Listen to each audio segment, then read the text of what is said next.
वंदे गुरुं पदद्वन्द्वं भक्तवृन्दसमन्वितं श्रीचैतन्यप्रभुं वन्दे नित्यानन्दसहोदितं श्रीनन्दनन्दनं वन्दे राधिका चरणद्वयं गोपीजनसमायुक्तं वृन्दावनमनोहरम् हेलोधुनीतखेदया विसदया प्रोन्नमिलिदमोदया साम्यशास्त्रविवादया रसदया चितार्पितोन्मादया सस्वतभक्तिविनोदया समदया माधुर्यमार्जादया श्रीचैतन्यदया निधिर्तव दया भूयादमन्दोदया श्री कृष्ण चैतन्य प्रभु नित्यानंद श्री अद्वैत गदाधर श्रीवासादि गौर भक्तवृंद हरे कृष्णा कृष्ण कृष्ण हरे हरे हरे राम राम राम हरे। सर्वाग्रे मध्य गुरुपाद पद्म निकला पृष्ठोम विष्णुपाद अष्टोत्तर सती भक्ति जीवन जनार्दन गोसाई महाराज निकला पृष्ठोम विष्णुपाद अष्टोत्तर भक्ति वेदांत नारायण गोसाई महाराज तथा समस्त रूपानुगुरु वर्गों के चरणों में अनंत कोटि दंडवत प्रणाम करते हुए हरि की कृपा उपस्थित समस्त जन्मात्म जन सभी के प्रति था जो दंडवत अभिवादन। हम लोग पुरुषोत्तम मास व्रत पालन करते हुए पुरुषोत्तम भगवान श्री कृष्ण की गुणावलियों को श्रवण कर रहे हैं।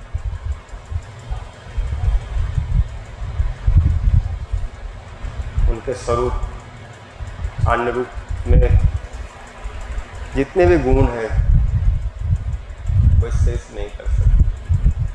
कृष्ण स्वयं रूप से, राम नृसिंह वामन रूप में, और कई बार अपने रूप को ढक करके भी गुणों को दिखाते हैं, किंतु जिस अवस्था में वो पहचान लिए जाते हैं कि कृष्ण है,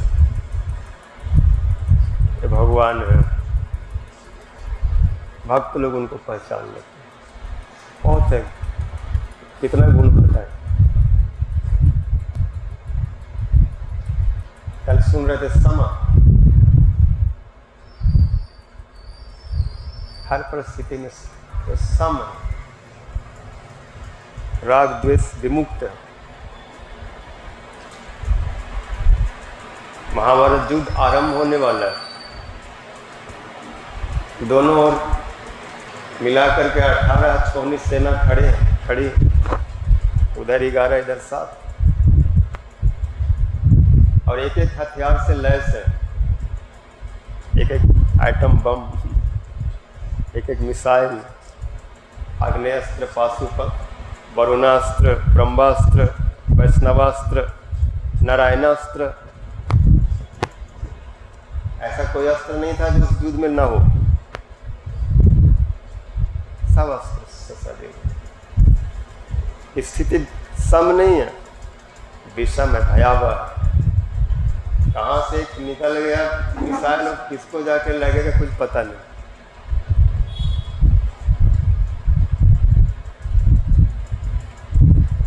ऐसे विकट परिस्थिति में भी प्रवचन देना, गीता को उपदेश करना, और वो भी मुस्कुराते हुए, हतो वा प्राप्स्यसि स्वर्गम जित्वा वा मोक्षसे महीम तस्मात् उत्तिष्ठ कौन्तेय युद्धाय कृत निश्चय।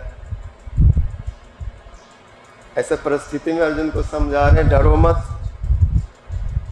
मरेगा तो भी और जिएगा तो भी, दोनों हाथ में लड्डू है।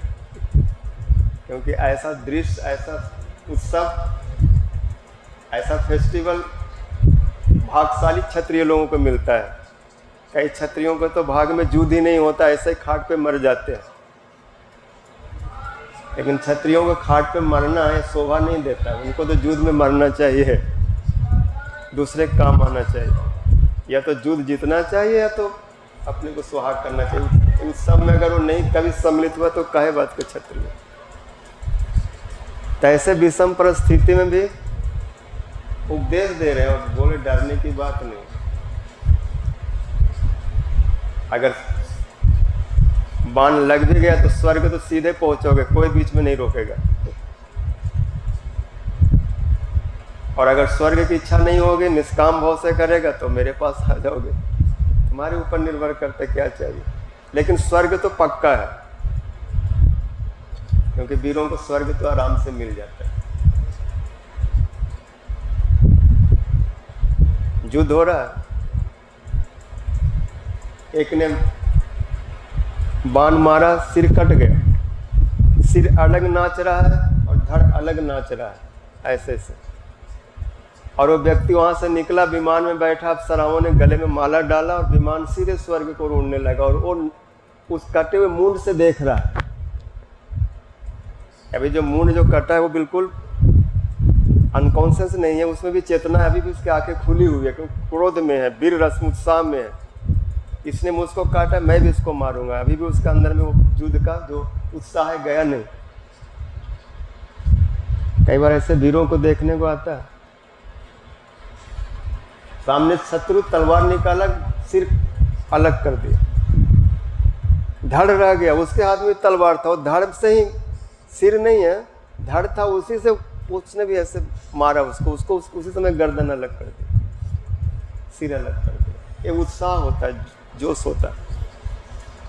एक ऐसा आता है कि सिर कटने के बाद वो अपने सिर को हाथ में ले लिया और उस सिर रूपी आग से देखता हुआ और धड़ के द्वारा हजारों को मारा, तब जाको गिरा धड़। ये उत्साह होता है। तो कहने के मतलब है कि विषम परिस्थिति में भी उत्साह दे। अगर जीत गया तो पृथ्वी तुम्हारा, और मारा गया तो हतो वा प्राप्त से स्वर्गम जित्वा वा भोक्ष्यसे महिम तस्मात् उत्तिष्ठ कौन्तेय युद्धाय कृत निश्चय। लाभा लाभो जया जयो, लाभ हानि में दोनों अवस्था में सम रहो। ऐसा युद्ध करने से पाप नहीं तुमको लगेगा। ऐसे सांख्य योग ऐसे सम अवस्था को ज्ञान दे, और देने रहे खुद ऐसी स्थिति में है। कृष्ण एक होता है बोलना, लेकिन वो बोलने वो भी सम है। ऐसी स्थिति में घबरा नहीं रहे, वो भी उत्साहित है। नहीं तो कई बार हम बोलते सम रहो अपने में, प्राय में, ऐसे में वैसे में, लेकिन जब जरूरत पड़ता है तो उसमें नहीं होता ऐसा। समय पर विषमता, जैसे सम का मतलब होता है अपने में, प्राय में, सब समय, सर्वकाल में। 2 मिनट के लिए समता दिखाया, बराबर का भाव दिखाया, और 2 मिनट के बाद जैसे कमरा में गया तो अपना अपना दिमाग उसका चलने लगा, क्या करूं अब इसका उल्टा क्या करूं।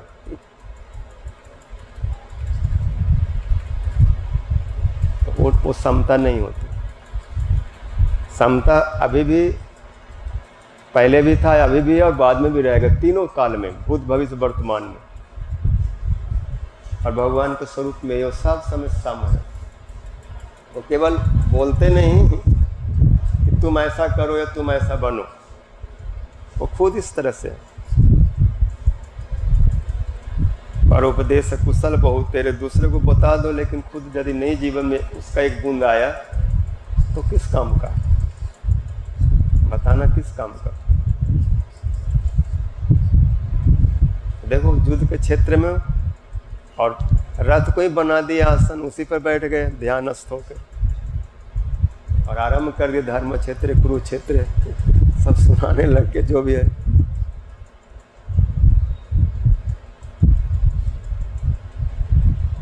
न एवं जातु नासम न एवं जनाधिपा, न तुम मरोगे न ये मरेंगे। पहले भी थे, अभी भी हैं और बाद में भी रहेंगे। पर थोड़ा समय के लिए हो सकता हो अदृश्य हो जाए। शरीर को बदलने से, वस्त्र बदलने से ऐसा लगेगा नहीं है, लेकिन आत्मा रूप से तो नित्य है। इसलिए कौन किसको मारेगा, कौन किसको मरवाएगा। मोह के कारण ऐसा सोच रहे हो कि मैं गुरु को मार दूंगा, दादा को मार दूंगा, परिवार को मार दूंगा, लेकिन उनको नहीं मार पाओगे। जो अजर अमर है, जो शाश्वत सनातन, उसको कोई मार नहीं सकता। और जो बदलने वाला हो तो बदलना ही है, आज या 100 साल के बाद, क्योंकि शरीर को रोक नहीं सकते। चाहे तुम बाण से उसको बदल दो मार करके, या समय पर, आज नहीं तो 10 साल बाद, 50 साल बाद, शरीर तो जाना है। तो ऐसे समता का पाठ पढ़ा रहे हैं, हर परिस्थिति में समान रहो। मेरे को देखो, मैं भी 56 करोड़ जदुवंशियों को, एक दो नहीं 56 करोड़, सब मेरे परिवार के बाद में कृष्ण के आता है जीवन, सबको साफ करा दिया, दुख नहीं हुआ। दो तरह की लीला देखा, एक तो उनको यहाँ से ले जाना है और उनको दूसरा कोई मार नहीं सकता, इसलिए आपस में उनको भिड़वाए कि उनसे कोई बलवान नहीं जो उनको कोई पराजित करे। और दूसरी बात, ऋषियों का भी वचन को सत्य किए कि ऋषियों के प्रति अनादर, साधुओं के प्रति अपमान ये ठीक नहीं है, उसके लिए भी लोगों को शिक्षा दिया, सावधान।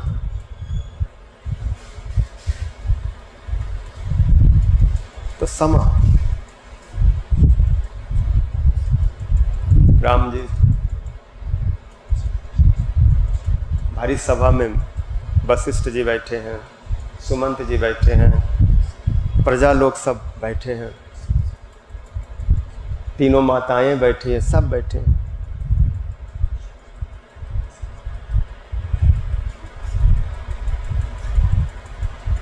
और उस समय एक खबर आई, सबको पता चल गया कि राम जी कल अयोध्या के राजा बनेंगे, युवराज बनेंगे। कैके बहुत खुश हुई, मैं चाहती थी राम बने, क्योंकि राम अपने भाइयों के प्रति और तीनों माताओं के प्रति एक ही जैसा भाव रखते हैं। उनके दृष्टि में जितना कौशल्या के प्रति प्यार है, प्रेम है, ऐसे मेरे प्रति भी रखते। सुमित्रा के प्रति, भाइयों के प्रति रखते तो राम राजा बन जाए, खुशी की बात। लेकिन मंथरा देवता लोग परेशान हो गए, उनको अच्छा नहीं लगा, देवता लोग बेचैन हो गए, सरस्वती को भेजे, जाओ कुछ करो, जल्दी से कुछ करो। ये चोर को चांदनी रात अच्छी नहीं लगती, उसको अंधेरा चाहिए। और देवता लोग चोर जैसे, राम जी राजा होंगे, राम राज होगा, कितना प्रकाश होगा, कितना जगत में आनंद होगा, लेकिन वो चोर, वो अपना काम बनाना चाहते। यहाँ राजा बन के बैठ गए तो उधर रावण का क्या होगा? और रावण जब तक जिंदा रहेगा, हमारा खाना पीना सोना सब हराम, पूरा सब हथियार लिया, इसलिए सब भटक भटक के इधर उधर घूम रहे हैं, इसलिए अपना काम बनाना चाहते हैं, स्वार्थी होते अपने काम बनाने के। जो सरस्वती पहले आना नहीं चाहिए, लेकिन बहुत बोलने के बाद वो आ गई और मंथरा को बुद्धि घुमाई, मंथरा ने कैके को बुद्धि घुमाया। तो आज नाच रही, बड़ा नया नया कपड़ा पहन के घूम रही है, लेकिन जैसे राम कल बैठ जाएंगे गद्दी पर तो बस सब उल्टा हो जाएगा, क्योंकि फिर महाराज जी के हाथ में कुछ नहीं रहेगा। अभी तो सब दशरथ महाराज जी के हाथ में, उनकी पत्नी उसलिए सबको प्रेम देते हैं, लेकिन उनके हाथ से जब सत्ता चली जाएगी, शक्ति, तो कौशल्या फिर शक्ति मानेगा, उसका बेटा बनेगा। अब तुम्हारी वही दशा होगी जैसे कोई जबरदस्ती मक्खी दूध में घुस जाए दूध पीने के लिए, तो जो दूध वाला आदमी होता है पकड़ के उसको बाहर पटक देता है और बाहर वो छटपटाता रहता है, उसको दूध नहीं पीने रहा। घी में घुस जाए जबरदस्ती मक्खी, तो घी से निकाल के फेंक दिया जाता है। तुम्हारे साथ ऐसे हो जाएगा। बस कह के दिमाग खराब हो गया, ऐसे सरस्वती करना तो लीला होनी थी। एकदम सहम गई, बोले मेरे जीते जी ऐसा तो हो नहीं सकता,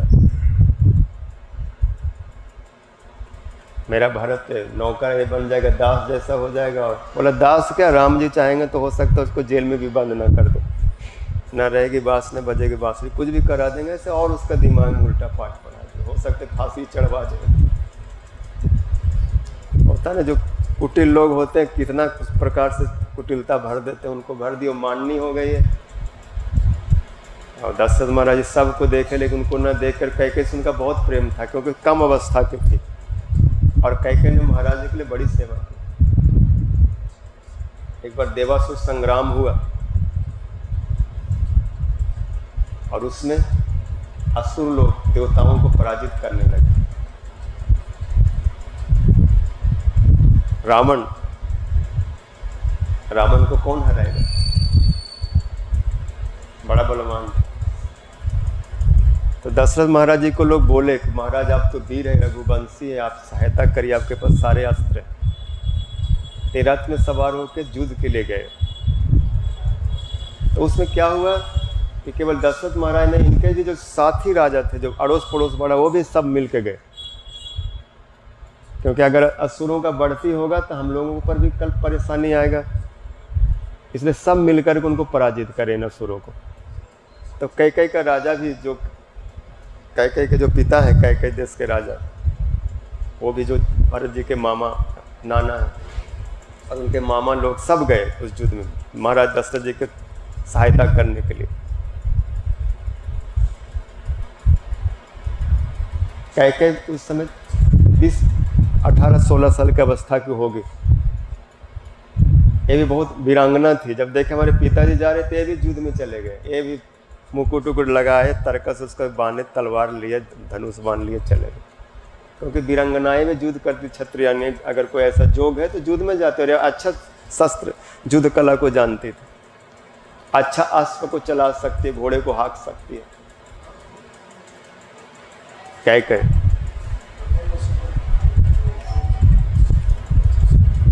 जब दशरथ महाराज रावण के विरुद्ध में युद्ध आरंभ हुआ, तो उस समय दशरथ महाराज घोड़े भागने लगे, उसका सारथी मारा गया। और कैकेयी दूर में युद्ध कर रहे थे। वो देखे कि महाराज विचलित हो गए और युद्ध से इनके घोड़े भाग जाएंगे तो युद्ध खत्म हो जाएगा। वो तुरंत छलांग लगाई जैसे कमांडो होते हैं, और कूद करके उनके रथ पर बैठ गए। वहाँ पर सारथी नहीं था, मारा गया, और घोड़े को रस्सी को पकड़, घोड़ा भाग रहे लेकिन वो बलपूर्वक रस्सी को उसको रोका। और दशरथ और रावण के बीच में भयंकर युद्ध हुआ। दशरथ महाराज के पास भयंकर भयंकर अस्त्र थे। घोड़ा को जैसे तैसे रोके, और कहीं वैसे भी वर्णन आता है कि रथ का जो धुरी होता है उसमें जो कील लगा होता है पहिया को रोकने के लिए। चक्का में तो गाड़ी में नट बोल्ट होता है, उसमें कील होता है, ऐसे छेदा होता है, कील होगा तो उससे पहिया बाहर नहीं जाएगा चक्का, तो कील ही निकल गया। कहते कैकेयी ने उसमें अंगुली डाल दी और उससे चक्का को रोके और रथ को भी चलाए। इतना बड़ा वीरता को देखकर रावण पराजित हुआ, भागा जान लेके। तो महाराज बहुत खुश हुए और बोले कौन है? तो पता चला कि ऐसे ऐसे है। उनके ऊपर मोहित भी हो गए। तो कैकेयी महाराज ने इनको विवाह कर दिया, कैकेयी को दे दिया दान में महाराज जी को कि आपके रथ पे चढ़ी है और आपका स्पर्श भी हुआ है, तो आप इसको पत्नी रूप में ग्रहण करें। महाराज बहुत खुश हुए और बोले कुछ वर मांगो। मैं बहुत खुश हूँ, आज मुझे युद्ध जिताया, युद्ध मुझ सब दिया, आनंद दिया।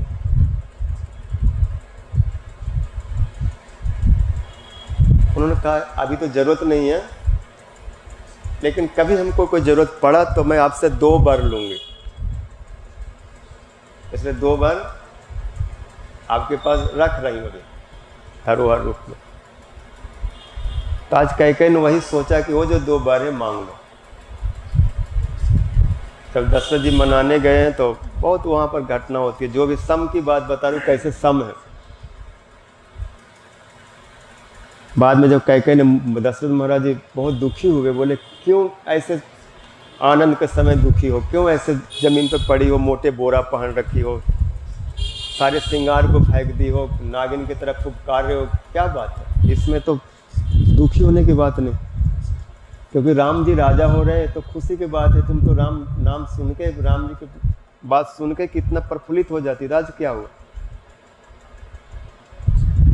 कैकेयी बोलते मैं अच्छे से जानती हूँ, जब बहुत प्रकार से हुआ तो कुछ नहीं बोल रहे हैं। जो मांगो मैं दूंगा, आज खुशी के दिन में जो मांगेंगे वही दूंगा। बोलो जमराज का सिर काट दूं। जमराज किसी को ले जाना चाहता है, किसी को मृत्यु में डालना चाहता है, तो उसको मैं रोक दूंगा, मृत्यु को रोक दूंगा। जो चाहिए मांगो। किसका 2 सिर है? कौन अनर्थ कर रहा है, कौन आपका उपकार कर रहा है, कौन आपका मंगल कर रहा है? राम जी से तुम्हें कुछ भय तो नहीं, राम जी से कोई दुख तो नहीं हुआ, राम ने तुम्हें कोई ऐसा तो नहीं बोल दिया? मैं राम को शपथ लेके कहता हूँ जो मांगेंगे वही मिलेगा। 2-3 बार राम शपथ किए, तब वो बोले आप लोग मेरे प्रति क्यों बुरा करेंगे? राम तो साधु है और आप तो महासाधु हैं, और कौशल्या को तो फिर क्या कहना। वो तो साधु शिरोमणि है। अब तुम लोगों ने सब मिलकर के बिना मेरा पूछे अंदर अंदर काम बना लिया। राम जी को राजा बना देंगे हमको बताया आपने, सीधे घोषणा कर दी।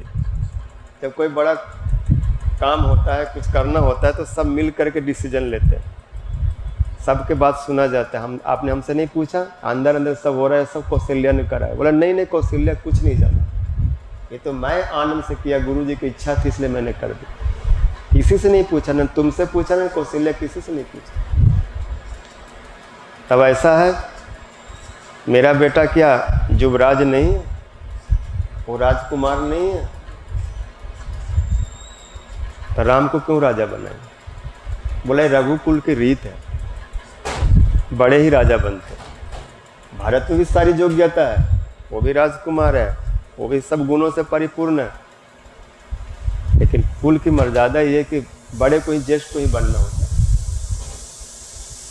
ये सब नहीं चलेगा, मेरा वर दीजिए। और उस वर में यही चाहते हो कि राम 14 साल के लिए बन जाए और भरत अयोध्या का राजा बने। जो इतना दिन से मैं नहीं मांगी थी, आज मांग रही हूँ।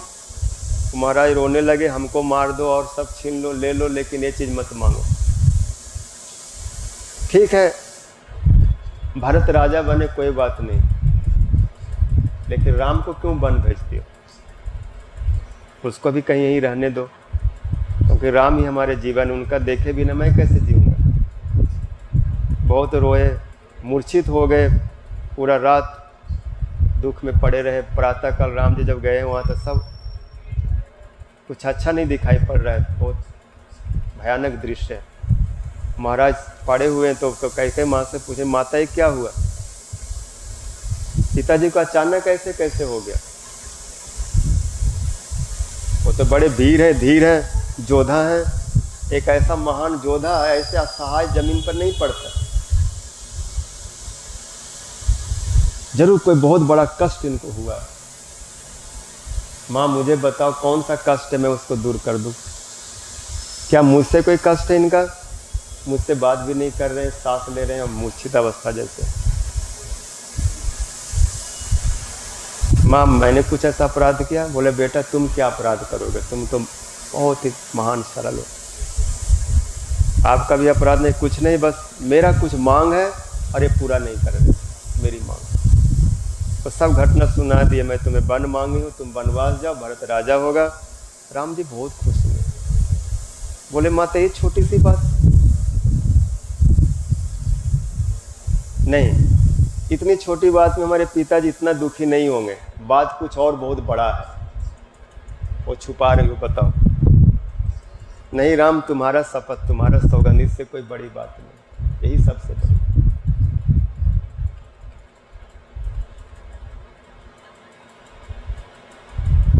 नहीं, अगर इससे कोई दूसरी बड़ी बात नहीं है तो इससे खुशी की भी कोई बड़ी बात नहीं। पिताजी इस खुशी के घड़ी पर इतना दुखी क्यों हो रहे हैं? बात तो एक ही है, भरत अयोध्या का राजा बने, मैं वन का राजा बनूंगा। वन भी तो एक राज ही है, मैं वन में शासन करूंगा, वन का शासन करूंगा, अयोध्या यहाँ करूँ, राम भरत अयोध्या का शासन करेगा। साधारण व्यक्ति होता कहता कि ये पूरा माल उड़ाएगा और हमको जंगल में कांटों और पत्थरों और गड्ढों में और पोखर के तालाब का पानी पीना पड़ेगा, और खाने पीने के लिए ये सब खट्टा मीठा नमकीन तीखा ये सब फल, जंगल में क्या होता है। लेकिन ऐसे विषम परिस्थिति में सम है, बोले दोनों ही तो राज है, अब पिताजी ने इनको यहाँ दे दिया तो इसमें दुखी होने क्या बात है, हमको भी तो दिए, हमको तो बड़ा राज दे दिया। भरत जी को राज तो इतना दिया कि सीमा में बंधा हुआ है, और मेरा राज जहाँ भी जाऊँगा वो पूरा जंगल ही मेरा राज है, मैं वहाँ सम्राट की तरह रहूँगा, जमीन पर पत्तों का गद्दा बिछा लूँगा, और हमारे सब प्रजा होंगे, हिरन, खरगोश, सुकर, सिंह, भालू, बंदर, ये सब हमारे सिटीजन होंगे। पशु पक्षी सब हमको घेर के हमसे न्याय मांगेंगे, इस सिंह ने हमको सताया है महाराज, अकारण हमारे ऊपर आक्रमण कर दिया है, आप इसको दंड दीजिए। ये भालू ठीक नहीं है, ये बंदर बहुत उछल कूद करता है, उनको थोड़ा शांत रहने के लिए बोलिए, नहीं तो पूरे जंगल में ना अमंगल कर देता है, परेशानी फैला देता है। तो मैं उन पर शासन करूंगा, उनको सही मार्ग पे चलाऊंगा, उनको ठीक रखूंगा। ये तो बहुत खुशी की बात है। मैं भी चाहता था कि मेरा भरत, उसको भी कुछ स्थान मिले, बड़े को ही सब कुछ क्यों मिलता है, उसको भी कुछ हिस्सा मिलना चाहिए। आज पिताजी ने तो बहुत अच्छी बात कर दिया, और आप भी बोल रहे हैं, आपके भी इच्छा है। और जिस बेटा के लिए माता पिता दोनों का आदेश होता है, दोनों मिलके बोले एक काम तुमको करना है, तो उसके लिए तो बड़े सौभाग्य की बात होती है। जिस माता ने पिता ने जन्म दिया, बड़ा किया, अपने गीले में सोया, उसको सूखे में सुलाया। छोटा बच्चा जब रात को गीला कर देता है तो माँ अपना आंचल सूखा बिछाती है, गीला कपड़ा अपने ऊपर डाल लेती है, उसी में पड़ जाती, सो जाती। बढ़िया बढ़िया चीज़ खिलाती है, भोजन करते समय जो सबसे बढ़िया होगा बच्चों को दे देते हैं, दूध पिलाएंगे और बढ़िया बढ़िया मिठाई, फल, अच्छे अच्छे कपड़े, सारी व्यवस्था करते, सारे भय से रक्षा करते हैं। सांप, बिच्छू, आग, कीड़े मकोड़े, कभी बच्चा मल में हाथ डालता है, कभी मूत्र में सन जाता है, तो वहाँ से निकालना, धोना, पोंछना, सब समय उसको सुखी रखते। इतना बड़ा उपकार होता है माता पिता का। और ऐसी स्थिति में अगर पिताजी ने आज हमको वन भेज दिया, या वन चले जाओ थोड़ा समय के लिए, इतने में क्या पिता के ऋण से ऋण हो जाऊंगा? कभी नहीं हो सकता। उनका तो बहुत बड़ा उपकार है, महाउपकार है। केवल वन जाने के लिए पिताजी बोले हैं, इससे अधिक तो नहीं कुछ बोले। वन में ऋषि मुनियों के बीच में रहूंगा, कितना आनंद है, कितना खुशी है। अगर पिताजी बोलते राम मेरा आदेश है तुम विष पी जाओ, पहाड़ से कूद जाओ, समुद्र में डूब मरो, मैं आदेश कर रहा हूँ, मेरे लिए करो, मुझे प्रसन्नता होगी ऐसा करने से, तो भी मैं करता। गुरु की आज्ञा। जैसे परशुराम जी के जमदग्नि मुनि बोले माता को सिर काट दो, और काट दिया। तो गुरु है, समर्थ है, जो कटवा सकता है वो बचवा भी सकता है। राम जी के पिताजी है, दशरथ जी साधारण नहीं, उन्होंने काट दिया। और जब वो बोले कि राम मैं बहुत प्रसन्न हूँ, कितना पितृभक्ति, बोलो क्या चाहिए। माता को भी मरवाया, भाइयों को भी मरवा दिया, क्योंकि भाई लोगों ने उनकी बात नहीं सुनी। बोले इनको मारो माँ को, तो भाई लोग मारे नहीं, तो परशुराम ने मारा। बोले ये लोग बात नहीं मेरे माने, इसको इनको सबको मारो, सबको काट दिया ऐसे गाजर मूली की तरह। वर मांगो, बोले सब जी जाए, और इनको ये पता न चले कि मैंने इनको मारा था, जिला दिए। तो ऐसे पिताजी कुछ भी बोलते मैं चला जाता। जो है राम जी वन जाके भी उतने खुश है जितना अयोध्या में रह के उनको खुशी होती है। भारत जी जब गए मिलने के लिए, मैं नहीं बैठूंगा, मैंने राज नहीं मांगा था, मैंने माता से नहीं कहा था मेरे लिए अयोध्या मांग लेना, मैं तो राम का दास हूँ, सेवक हूँ। ये माता ने जो किया किया, मैंने ऐसा कुछ नहीं किया, इसलिए आप लौटिए। तो वहाँ पर यही बात बोलते, तुम जाओ, तुम अयोध्या में छत्र के, श्वेत छत्र के नीचे बैठना, और मैं वन में, मैं भी यहाँ का राजा हूँ, मैं वृक्षों के छाया में बैठूंगा, वो भी छत्र होगा, और मैं यहाँ शासन करूँगा।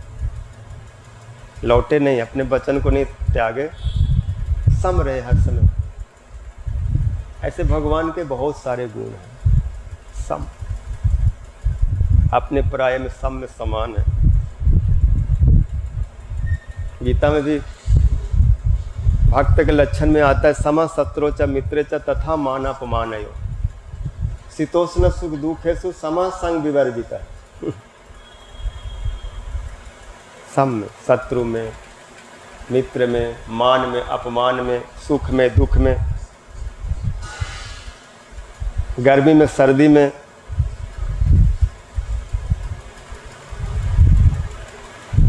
कई बार गर्मी में भाग जाते हैं। हम कहाँ भाग के जाएंगे? अगर भाग जाएंगे तो ठाकुर जी की सेवा कौन करेगा? सर्दी है, भाग जाते हैं, कहीं ऐसे जगह पर जाते हैं जहाँ पर बिल्कुल शरीर को सुख मिले, लेकिन जो भगवान को सुख देने के लिए आए वो शरीर को सुख थोड़ी देखेगा। सनातन गोस्वामी, रूप गोस्वामी, इनको देखो कि जब से आए और जब तक रहे ब्रज में रहे, एक पैर बाहर नहीं गए। क्या गर्मी, क्या सर्दी, क्या बरसात, सब सहन किए, उसमें परिक्रमा किए। ये साधारण लोग नहीं थे, ये सब राजकुमार थे, बड़े बड़े मंत्री पद पर थे, लाखों करोड़ों कमाने वाले थे, पैसा कमी नहीं था, सब फेंक के आए थे। आज तो हमारे पास बहुत माल मसाला होता है, अरे यहाँ पर कष्ट क्यों पाएंगे, कहीं जा करके 5 स्टार में रहेंगे 2-3 महीना, अच्छा अच्छा चकाचक माल उड़ाएंगे, फिर आ जाएंगे भजन करने। ये समता नहीं है, ये भक्ति के लक्षण नहीं। मतलब भगवान के लिए कुछ सहना नहीं चाहते। अपनी जान पर आती है तो पहले अपना जान बचाते हैं, लेकिन जो प्रेमी होते हैं वो जान नहीं बचाते, तो कुर्बान होकर के भी प्रेम करते हैं। जैसे इनके जीवन में देखोगे, सब त्याग देते हैं फिर भी अपने प्रभु को नहीं त्यागते। इसको बोलते सम। कोई बात नहीं, मार जाऊंगा लेकिन भगवान को क्यों छोड़ूंगा। जैसे गोस्वामी लोग, जीव गोस्वामी जी ब्रज में आए, ब्रज में कहीं नहीं गए, क्योंकि वो तो बड़े दीवाने होते हैं। लगन तुमसे लगा बैठे, अब जो होगा देखा जाएगा। अब दिल तुम पे लुटा बैठे, जो होगा देखा जाएगा। तो समय हो गया, अब भोग लगाना है। और एक इसी तरह के इसमें भजन है, कभी गाया नहीं है लेकिन संग्रह कर लिया है। आज गाते हैं, थोड़ा कैसा होता है।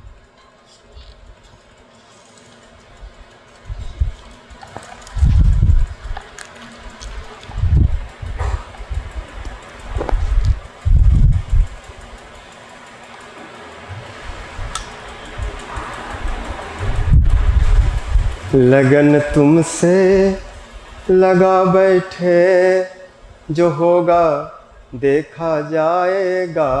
लगन तुमसे लगा बैठे, जो होगा देखा जाएगा। लगन तुमसे लगा,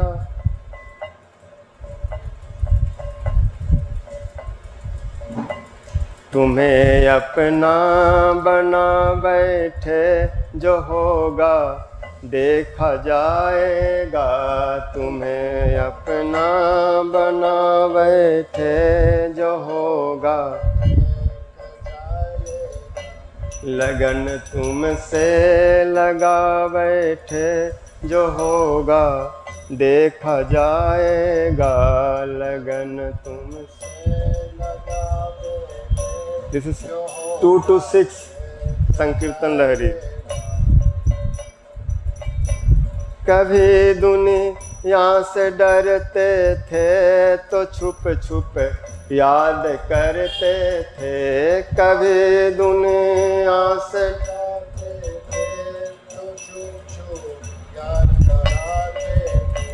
शर्म हम बेच खा बैठे, जो होगा देखा जाएगा।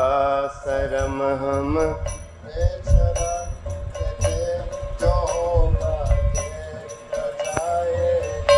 लगन तुमसे लगा बैठे, जो होगा देखा जाएगा। लगन तुमसे लगा बैठे, जो होगा देखा जाएगा। कभी डरता था कि दुनिया हमें बदनाम कर देगी। कभी डरता था कि दुनिया लो अब पर्दा उठा बैठे, जो होगा देखा जाएगा। लो अब पर्दा उठा,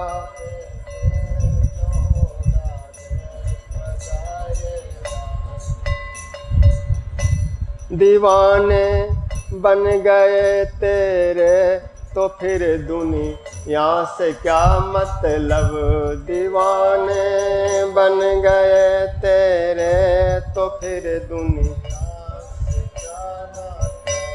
सभी से दिल हटा बैठे जो होगा देखा जाएगा, सभी से दिल हटा बैठे जो होगा। मैं हूँ सर्वस दे सकता तुम्हारे एक इशारे में, मैं हूँ सर्वस दे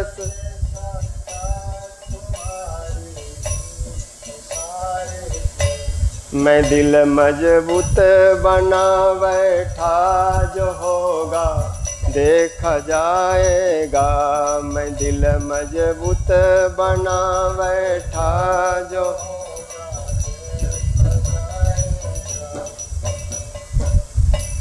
तुम्हारी बेरुखी से दिल मेरा ये टूट जाएगा, तुम्हारी बेरुखी से दिल मेरा ये चमन जीवन लुटा बैठे जो होगा देखा जाएगा, चमन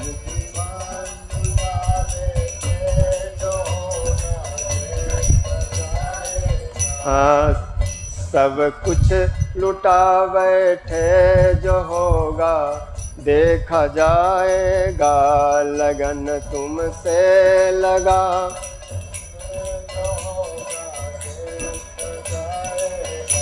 लगन कृष्ण से लगा बैठे जो होगा देखा जाएगा, लगन कृष्ण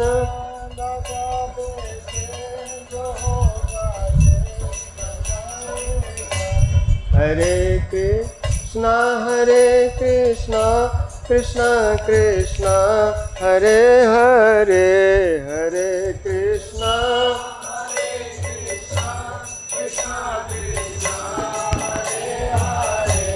हरे राम राम राम हरे हरे, हरे राम हरे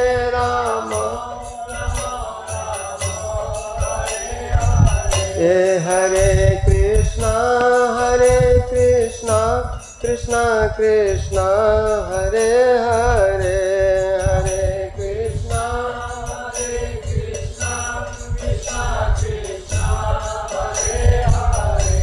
हरे राम राम राम हरे हरे, हरे राम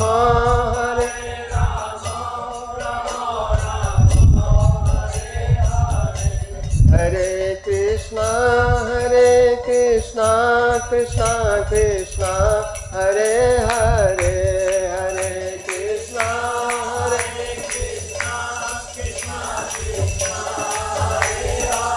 हरे राम राम राम हरे हरे, हरे राम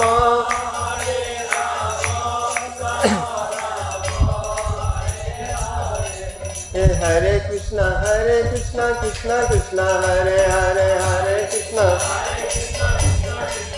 हरे हरे राम राम राम हरे हरे, हरे राम हरे हरे कृष्णा कृष्णा कृष्णा हरे हरे, हरे हरे हरे राम राम राम हरे हरे, हरे राम हरे कृष्णा कृष्णा कृष्णा हरे हरे, हरे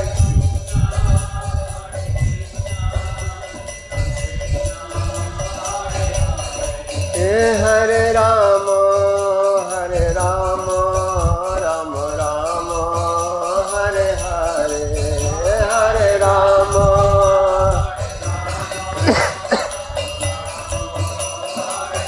निताय गौर हरि बोल हरि बोल हरि बोल बोल हरि बोल हरि बोल। श्री गौर प्रेमानंदे हरि हरि बोल। श्री गुरुदेव की